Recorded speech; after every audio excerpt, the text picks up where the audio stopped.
Sir George Gilbert Scott, born in 1811 and died in 1878, so he died at 67.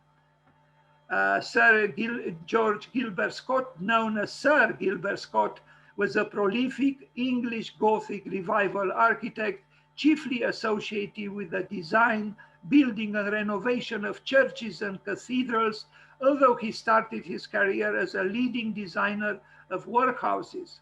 Over 800 buildings were designed or altered by him. Well, this is not a little thing. I mean, I wonder what Frank Lloyd Wright would have said. Frank Lloyd Wright built about 500 and designed over 1,000. This man, I don't know how many of those 800 were built, but he was without doubt a workhorse himself. Scott was the architect of many iconic buildings, including the Midland Grand Hotel at St. Pancras Station, the Albert Memorial, and the Foreign and Commonwealth Office, all in London. St. Mary's Cathedral, Glasgow, the main building of the University of Glasgow, St. Mary's Cathedral in Edinburgh, and King's College Chapel in London. Now, William Morris obviously hated him. He called him the happily dead dog when he died, poor George Gilbert Scott. But Sir George Gilbert Scott, this person, critic Simon Jenkins, wrote that he was the unsung hero of British architecture. So there, you know, you have the perception of William Morris, and then you have the perception of this critic, totally opposite to each other. This was the man.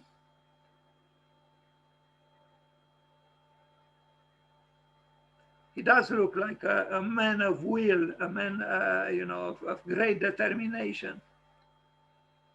Sir George Gilbert Scott. There are several Scotts in the pantheon of Victorian architecture. Sometimes I get confused myself, but through repetition, I hope the truth will consolidate itself.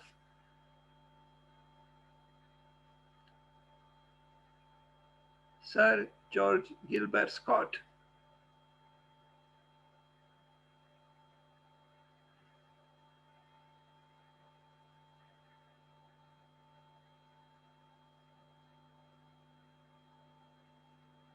Now, in the case of the previous architect, we only had a self-portrait in stone. There were no engravings, no drawings, no photographs.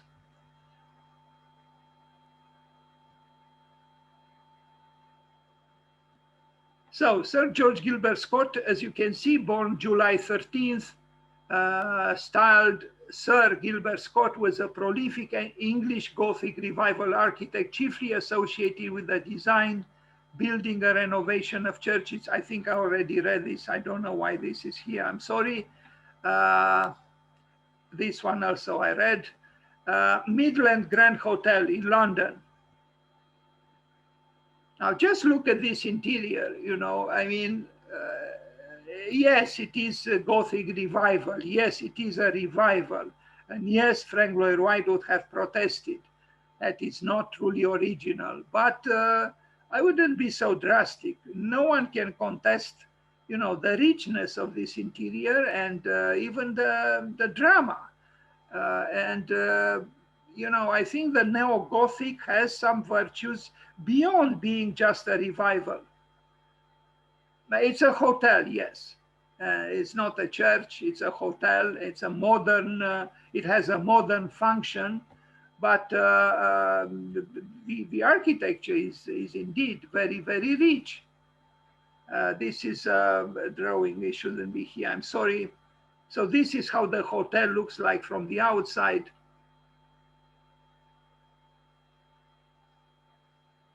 The Victorian age was quite amazing and very, very rich. And you know, I think yes, the architecture of during the time of Queen Victoria is very worthy of being contemplated.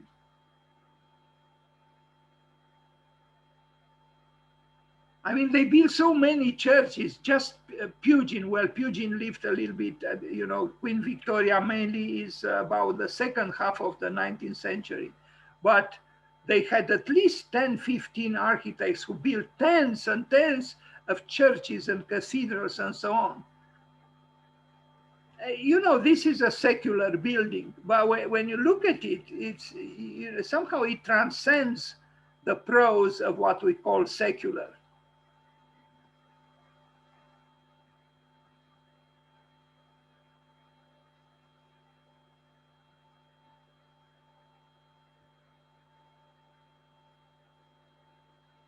Now, let's look at the building on the left, and let's look at the buildings on the right, and let's look at the building in the middle, which is the hotel by Sir Gilbert Scott. Well, which one is richer? I think this one is richer. And I don't have really passeistic inclinations, but and I love modernity. But what is the great progress when I look at this and when I look at this compared to this?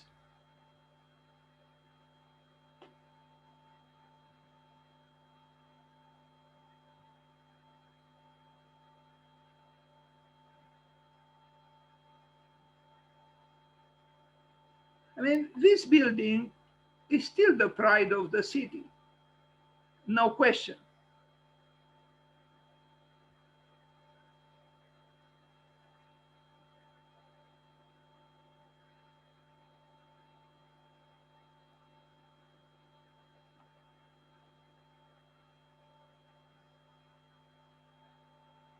It seems the happily dead dog, as William Morris called poor George Gilbert Scott, did a good job actually. Now the Albert Memorial in Hyde Park in London is also his work.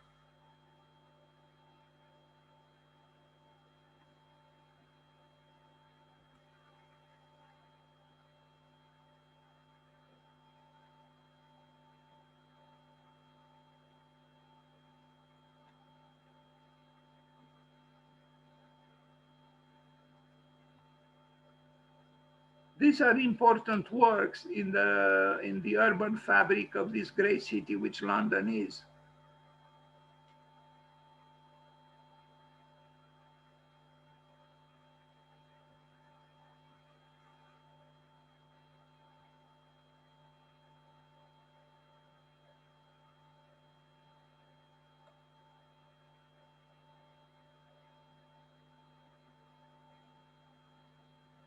He didn't do the sculpture, but it doesn't matter. The sculpture is integrated into the whole work. And so he was the coordinator of it all.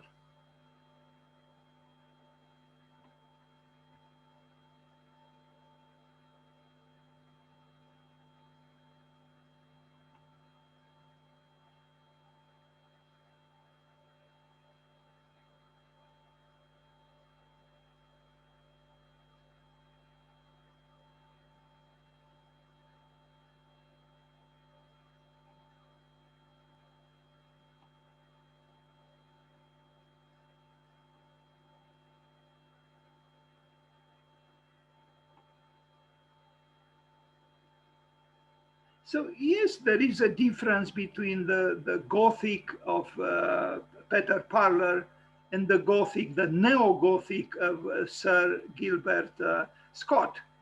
There is a difference. Of course, 500 years passed since Peter Parler and him. But the nostalgia for the Gothic persists, it seems.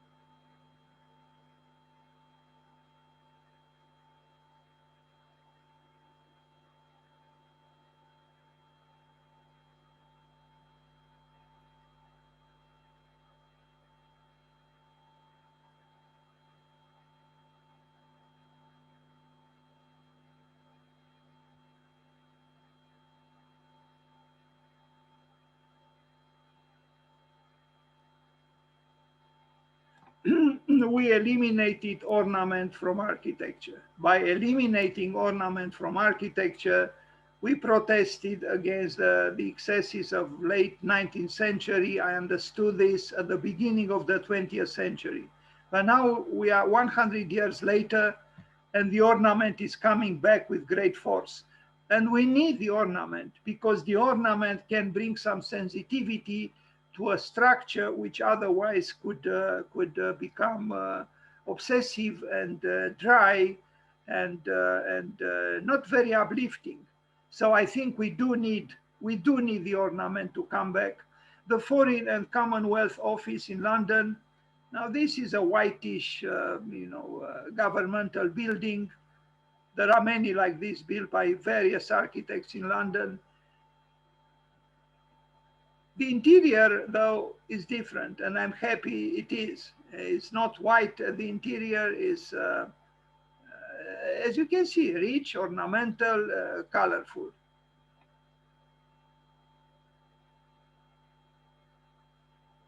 And even the most rebellious and so-called modern architects cannot contest that there is a richness here. And this richness is not, really the greatest evil on earth, I think.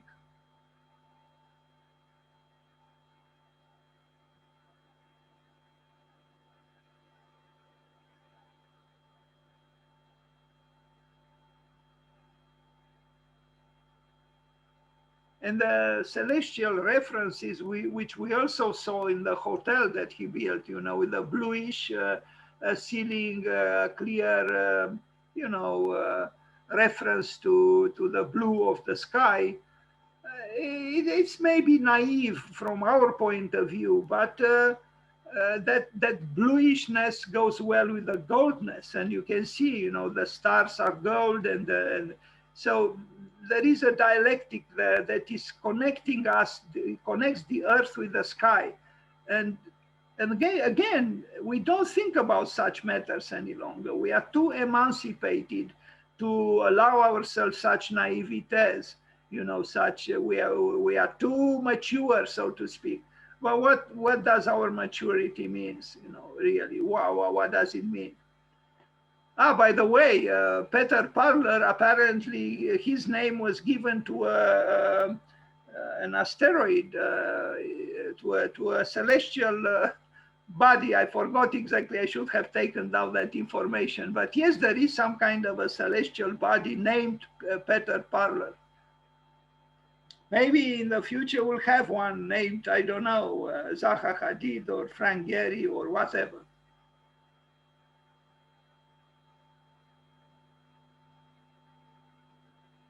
St. Mary's Cathedral, Glasgow. Look at this. It is indeed a cathedral. Even in black and white, the picture shows clearly a cathedral. We probably built close to 100. I mean, those Victorian architects built so many churches and cathedrals is unbelievable.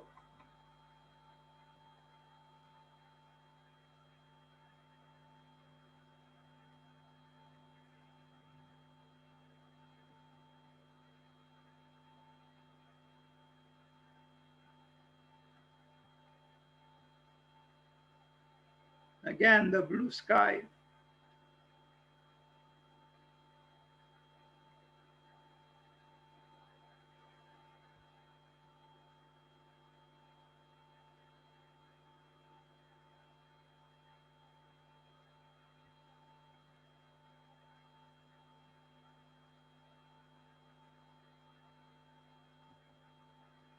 Edinburgh. So the previous one was in Glasgow. This one is in Edinburgh. They are very impressive, these neo-Gothic cathedrals. In fact, in Paris, I lived for a short while in Paris. I liked more a 19th century cathedral that I lived nearby than the cleaned up Notre Dame de Paris. I have to say it. I liked more the darker cathedral from the 19th century, not far away from l'Assemblée Nationale. This is also an interesting building by Sir Gilbert Scott, George Gilbert Scott.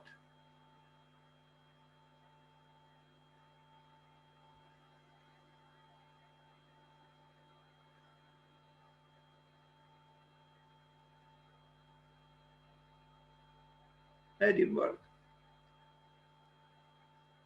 They have a great theatre festival in Edinburgh, and there is also a great theatre festival in Avignon in the south of France. And on the third place is a great, now I'm becoming patriotic, a great theatre festival in Sibiu. Some people say that the best in the world is the one from Sibiu, and the most skeptical ones, they say, is in the third place after Edinburgh and Avignon, but still, it is incredible that this happened in just, 10, 15 years. Which shows, and I'm talking to the Romanians here, it shows that it is possible to do wonders. And it is possible when you have a great passion for doing something. I remember when I came from the United States to visit my parents, and I knew that the theater in Sibiu was totally dead, but I saw a poster with The Idiot by Dostoevsky of a play, and because I love Dostoevsky, I said, let me go to the theater.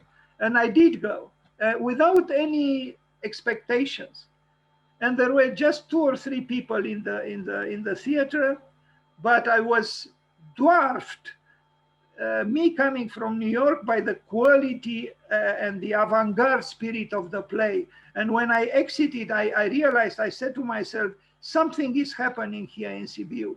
This was in 1990 something. The fact that such a play, so innovative, so creative, so abstract, so beautiful, was happening in a city known for having a dead theater, I said to myself, something is happening. And it did happen. And now, after Edinburgh, which has a great tradition, and Avignon, which has a great tradition, this little town in Transylvania has the 3rd most important international theatre festival in the world. And at this very moment, theatre is represented by the theatre in Sibiu in Tokyo at the Olympics that will start soon, if they didn't already. Yes, the theatre in Sibiu was chosen to represent, to play during the Olympics in Tokyo. You see, it is possible to do wonderful things if you have passion and if you work hard. Anyway, back to Edinburgh and its cathedral, built by Sir Gilbert, George Gilbert Scott. Darkened by time, but it's nice that it is darkened by time.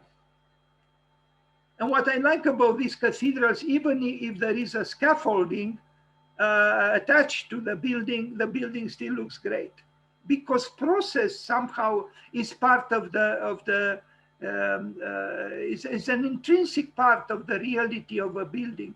It's a building which continuously needs some adjustments or refurbishments, or I don't know. It's alive. It's just like a human body, like an organism. It's in the process of becoming, it's not just being. It is a great cathedral, and it was built by the happily dead dog. I admire William Morris, but I don't know why he called, I should learn about this more. Anyway, University of Glasgow, and look at this, be prepared to be surprised. It has, in my opinion, that the spire is too tall, but I don't know. I mean, maybe this was the fashion at that time. I personally would have done the spire a little bit more modest, but it wasn't me who was asked to design it. But still, stone has its prestige, and stone ages well.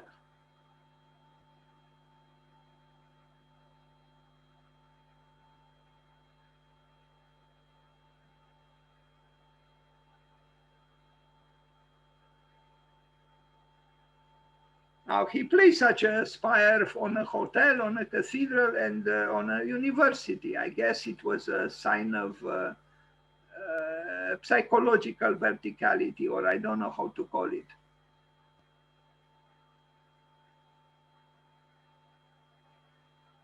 There is opulence here, no doubt. I mean, what university in the present would afford just this carpet, you know, designed specifically, because you can tell it's coordinated in terms of colors and pattern with the walls and everything.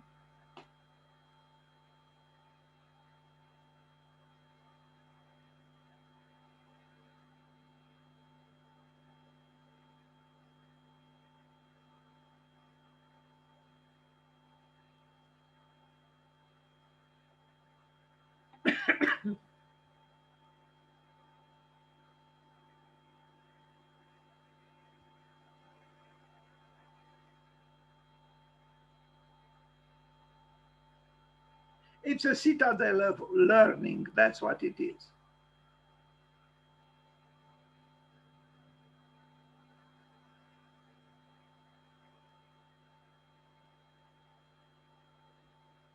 King's College Chapel in London. I mean, these are, I only show some of his works. Certainly, I cannot, I cannot show 800 buildings. We still have to review, so to speak, the very rich activity of Otto Wagner, the giant of Austrian architecture.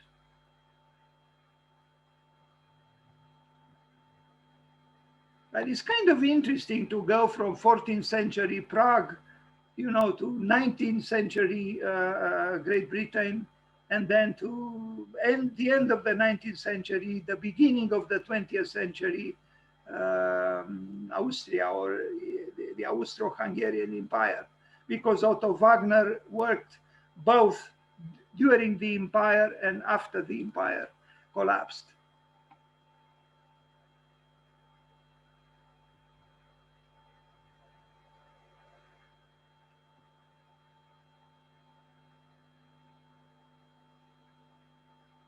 Interesting that, you know, the neo-Gothic found such a home in Great Britain in the 19th century.